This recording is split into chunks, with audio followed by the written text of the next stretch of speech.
اور lack of justice. کوئی شے اپنے ٹھکانے پہ نہیں ہے, جھوٹ پہ کھڑا ہے سارا نظام, اور یہ چلے گا نہیں. It has to collapse. سر حسن صاحب, یہ انکمپیٹنس, کرپشن اور لیک آف جسٹس, اوپر ترجیحات درست کرنے کی بات ہے. کیا آج کی حکومت اور نظام کی ترجیحات ہیں ان چیزوں سے نمٹنا, یا اہلیت ہے ان سے نمٹنے کی؟ سوال ہی نہیں پیدا ہوتا. یہ وہ ہیومن مٹیریل ہی نہیں ہے. آپ بھیڑیے کو رکھ دو بھیڑوں کی رکھوالی پہ, ان کو سوٹ ہی نہیں کرتا. اور جس ملک میں آج تک لینڈ ریفارم نہیں ہو سکی 78 سال میں, انڈینز نے, ٹھیک فضول بات.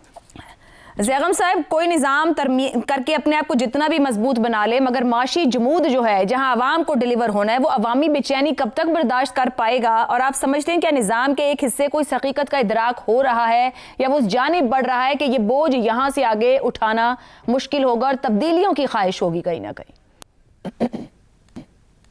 نہیں, بوجھ اٹھانا کیوں مشکل ہوگا؟ عوام کیا کر لیں گے؟ دیکھیں, میرے جو معاشی ماہرین ہیں, میں تو قربان جاؤں ان پہ. پولے پولے منہ سے میٹھی میٹھی انگریزی میں آدھے ہمیں بتاتے ہیں کہ پاکستان بحران میں آ گیا ہے, آدھے ہمیں بتاتے ہیں اب بحران سے ہم نکل رہے ہیں یا نکل چکے ہیں. Pakistan has been in crisis since 1990 for the last 35 years. 35 سال میں بچہ پیدا ہو کے, جوان ہو کے, مڈ ایج پر پہنچ گیا ہے. کیا کر لیا ہے؟ 60% تو 30 سال سے بھی کم والے ہیں. 10 آدمیوں سے 6 آدمی 30 سال سے کم والے ہیں جنہوں نے اس بحران کے علاوہ کچھ دیکھا ہی نہیں ہے. کیا کر لیا انہوں نے اس اشرافیہ کا؟ دیکھیے, 1990 کے بعد ہماری جو معاشی ترقی ہے وہ 6% سے آدھی ہو کر 3-4% پہ آ گئی. آبادی کی رفتار کتنی ہے؟ 2.5%. اس 35 سال میں ترقی کی رفتار کتنی ہے؟ 1 سے 1.5%. اور 5 سال میں تو یہ ہوا کہ مرے کے اوپر 100 درے. جو آبادی کی رفتار اتنی یا اس سے کم آپ کی ترقی کی رفتار. یہ ہے جو ہم بھگت رہے ہیں. 1990 میں ایک پاکستانی ایک بنگلہ دیشی سے دگنا امیر ہوتا تھا, پر کیپٹا انکم دگنی تھی. ایک انڈین سے آدھا زیادہ امیر ہوتا تھا, 50%. آج ایک انڈین پاکستانی سے 70% زیادہ امیر ہے. ایک بنگلہ دیشی پاکستان سے 55% زیادہ امیر ہے. اور ہر سال یہ فرق 4% تو پھر موجودہ معاشی صورتحال میں آپ کے ساتھ یہ بھی فرما رہے ہیں کہ عوام کا دباؤ کیا دباؤ ہے اور کیا فرق پڑتا ہے. آپ یہ کہہ رہے ہیں دوسرے لفظوں میں؟ جی کیا فرق؟ اگر فرق پڑتا تو 35 سال میں پڑتا نا جی. سر, ایک تبدیلی کی بات پہلے ہوئی اور ایک اب نظام کھڑا ہے جو ترامیم کر کے, قانون سازیاں کر کے, طاقت کا مرکز بنا کر اور بہت سی کامیابیاں دنیا کے سامنے دکھا رہا ہے, فورن لیول پر دکھا رہا ہے, عسکری لیول پر دکھا رہا ہے. تو جو باقی بیٹھے ہیں یہ پھر کیوں بیٹھے ہیں؟ کیا ان کا بیٹھنا وہ افورڈ کر پائیں گے؟ عوام تو ایک حد پہ آ کے بھر جائیں گے. عسکری ترقی ہمارے پاس, عسکری توانائی 1960 میں نہیں تھی جب امریکہ بھاگا بھاگا آیا تھا روس کے خلاف ہماری مدد کے لیے. ساری دنیا ہماری طرف دیکھتی تھی. ہمارے پائلٹ جا کے عرب ملکوں کے جہاز اڑا کے اسرائیل کے جہاز گرایا کرتے تھے. 1980 میں ہماری عسکری ترقی کم تھی جب پھر امریکہ بھاگا بھاگا آیا. معاشی حالات بھی تو اچھے تھے نا, خود آپ نے کہا کہ 1990 کے بعد یہ کرائسس آج 2001 کے, جی میں عرض کروں کیا 2000 دیکھیں تو کیا اس کے بعد 2001 کے بعد امریکہ پھر بھاگا بھاگا نہیں آیا تھا؟ اب پھر نہیں ہے. مسئلہ یہ ہے کہ کیا آپ عسکری طاقت کو, جیو پولیٹیکل پاور کو کنورٹ کرتے ہیں کسی اکنامک پروگرس میں یا نہیں. آپ کا تعلق تو بن جاتا ہے, but do you have anything to sell? آپ سے کیا چینی خریدے گی دنیا؟ آپ سے کیا خریدے گی؟ آپ بناتے کیا ہیں؟ یہ کام تو حکومت کا ہے نا سر, تو اسی پہ تو حکومت پہ سوال اٹھ رہا ہے. بوریاں اٹھانے والے مزدور پیدا کرتے ہیں, بوریاں اٹھانے والے مزدور پیدا کرتے ہیں اور چینی پیدا کرتے ہیں اور کپاس اگاتے ہیں اور گندم اگاتے ہیں. دنیا کیا خریدے؟ آپ کی حیثیت تو بڑھ گئی. فوجی حیثیت سے آپ کی جو دنیا نے مان تو لیا, دنیا کہتی ہے ہاں ٹھیک ہے لاؤ ہم خریدتے ہیں, بیچو کچھ. What do you have to sell? آپ کس چیز کا کاروبار کریں گے؟ دیکھیں سسٹم میں تو اب نیا مذاق ہے کہ سسٹم کو پہلے حسین و جمیل صادق و امین چاہیے تھا. اب آج ہمارے ایک بہت بڑے صحافی نے بتایا کہ اب سسٹم کو قبول صورت پی ایچ ڈی چاہیے.